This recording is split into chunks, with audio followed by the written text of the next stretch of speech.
Učimo se malajščina. Tema lekcije: kuhinjska opravila.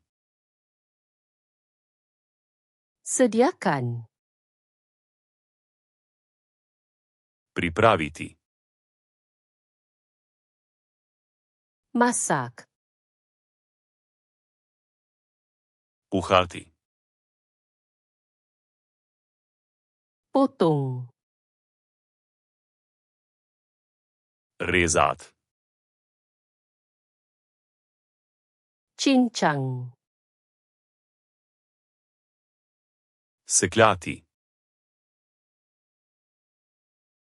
Hiris.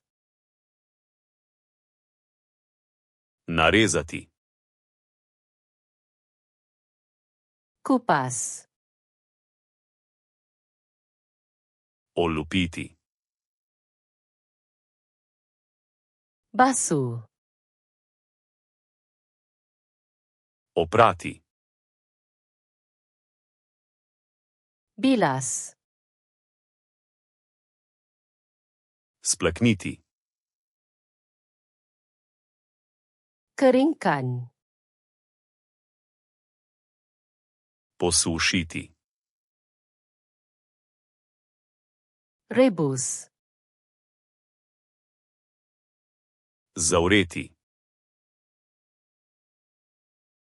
Goreng. Cvreti. Bakar. Peči. Panggang. Peči na žaru. Kukus. Kuhati na pari. Kacau. Mešati. Campur. Zmešati. Tuang. Naliti. Tambah. Dodati.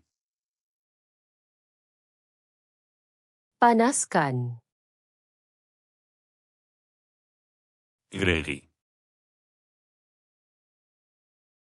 Sejukkan. Ohladiti. Hidangkan. Postreči. Rasa. Poskusiti. Perasakan. Začiniti. Toskan. Odcediti. Tutup.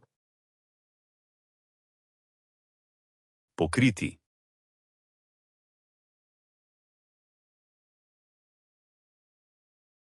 Kacau.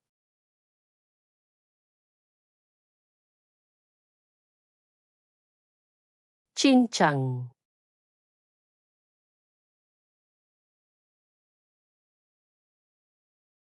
Campur. Želite zavedno ohraniti te besede v spominu? Obiščite Flaškarluna, ter brezplačno vadite ta in na tisoče drugih kompletov. Povezava je v opisu.